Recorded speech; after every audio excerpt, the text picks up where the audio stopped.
Liberty Nation. Truth is making a comeback. Welcome to another edition of the LibertyNation.com Roundtable. This week we belly up to the cyber bar with our favorite stupid leftist remarks, which should perhaps be a returning feature. Joining me today are our usual suspects, and that would be Scott Cosenza, legal affairs editor at Liberty Nation, Graham J. Noble, political correspondent, our national columnist who resides in red state territory, Sarah Cowgill. Welcome, everyone. How was your week? Very good. So far, thank you. so good. Very good. All righty. All right, Scott, let's begin with you. What remark or comment or inane analysis from the left caught your attention this week? Alyssa Milano, former star of Who's the Boss and Charmed, attended an anti-gun rally full of armed guards to protect herself. Apparently, it's good for thee, but not for me when it comes to guns in her life, or no guns in her life. And just her inane statements about she started an organization or a hashtag committee, something like that, on the Twitters called No NRA Now. And it's basically just devoted entirely to being anti-NRA. And the NRA, as we know, is the expression of many millions of Americans' advocacy for their own rights. And so she's going around advocating that our rights be removed. Meanwhile, she's always going to have an exception and armed guards to protect herself. And you and I and Sarah and Graham will not have that protection. So that's why we need the ability to protect ourselves. And that's why it was guaranteed in the Constitution. And she's an idiot because of it. Or a hypocrite in any case. Maybe not an idiot, but a hypocrite. You know, Scott, I got to tell you, I have armed guards. I have armed men surrounding me because I live in the hood. I live in the wood hood where everybody is armed here. All I have to do is yell for help. But they're not one giant step away. Well, it's my understanding that Graham has a body man. Body double?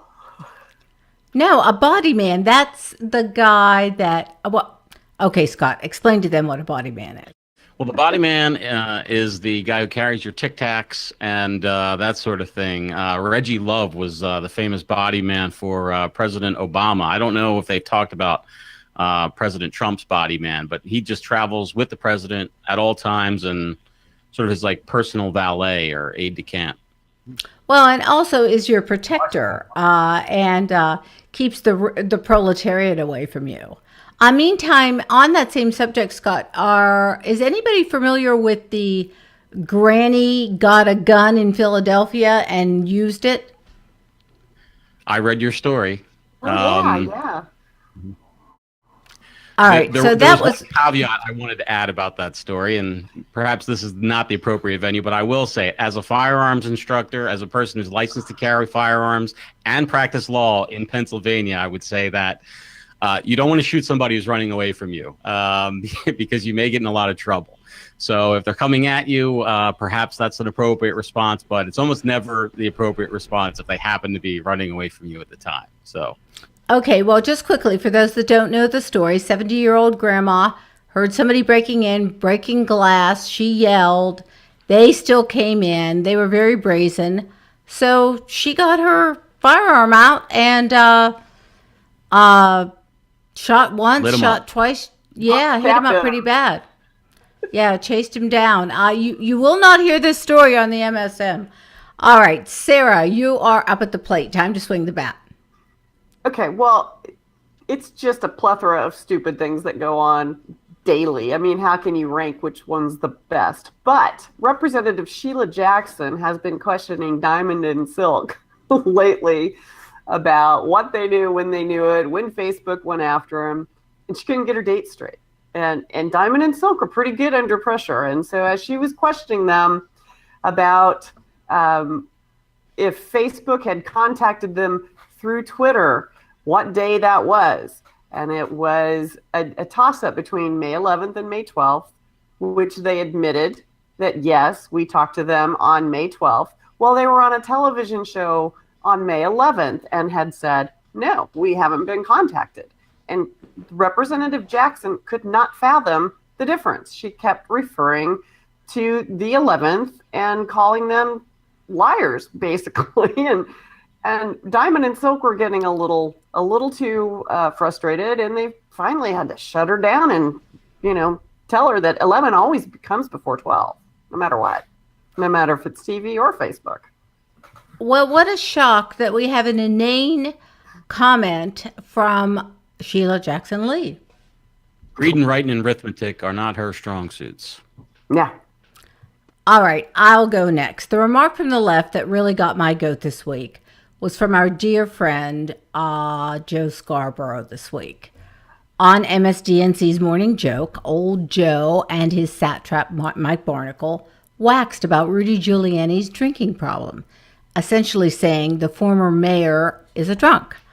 It seems like there's no end to the gossip and innuendo the left will spill on national television, and I personally think it's a disgrace. And Rudy today shot back at Say It Ain't So Joe and said, I am not a drunk, and I'm a whole hell of a lot smarter than you. Which is true. Any thoughts, comments on that one?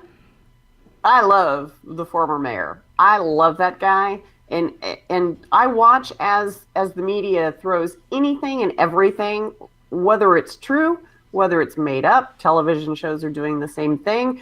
And the minute it's, put to bed, they come up with something else. I mean, it's just one thing after another. And I think it is a disgrace, and this is our media. And as we continue to fight for First Amendment rights, some of these people don't deserve them, flat out.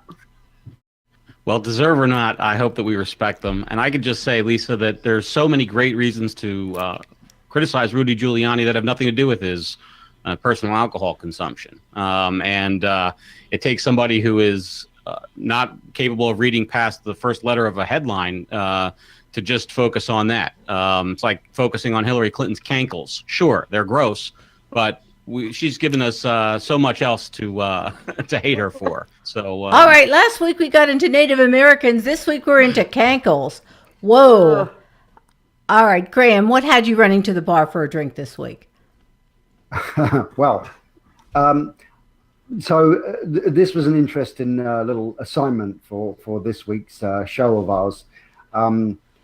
I started doing my research into this and dug into recent memory, and I read some Washington Post articles, and I also watched some CNN and some MSNBC.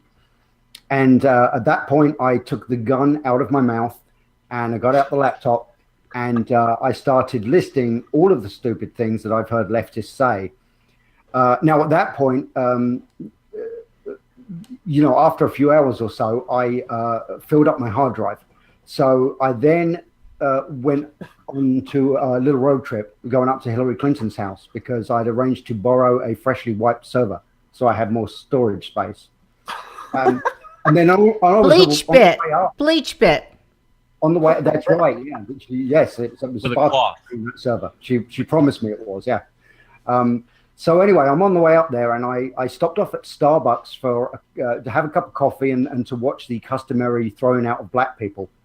And it was at that point that I thought of CNN host Don Lemon, a man with such an appropriate name because he's yellow, bitter, and nobody wants to squeeze him without protective goggles. But what happened with Mr. Lemon is that he recently on an interview said that he felt it was his duty, his obligation as a journalist to call Donald Trump a racist, which I found particularly interesting. And I thought, well, of all the many stupid things I've heard recently, that possibly is the stupidest. Well, I'd like to argue with him. I think the stupidest thing he said was that he called himself a journalist. Amen. Had to. All righty. Open forum. Why is it that the left is constantly coming up with this stuff? I mean, calling people drunks, on and on. What is it about them? They can't stand to lose. And they did. And they continue to. And nothing sticks to Trump. I mean, no matter what they try, the guy is just still out there banging on his drum and doing his thing, and people are liking it. You got Kanye up there giving him, the props. So I think they're just desperate. Being anti-Trump is not going to be enough. Is just everywhere. And I think it's just again, as I think we all realize, it's a wider symptom of the fact that they have no real platform, and the issues that they do push are, I think they understand that most ordinary Americans do not take them seriously in most of the ideas they push, and so therefore they always return to the politics of personal destruction.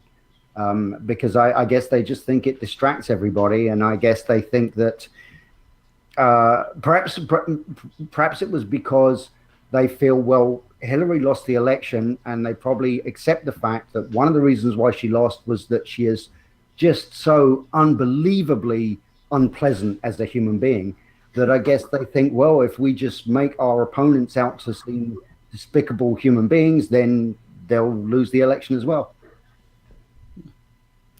All righty, who gets the last word this week? Don't all jump in at once. Come on, Scott.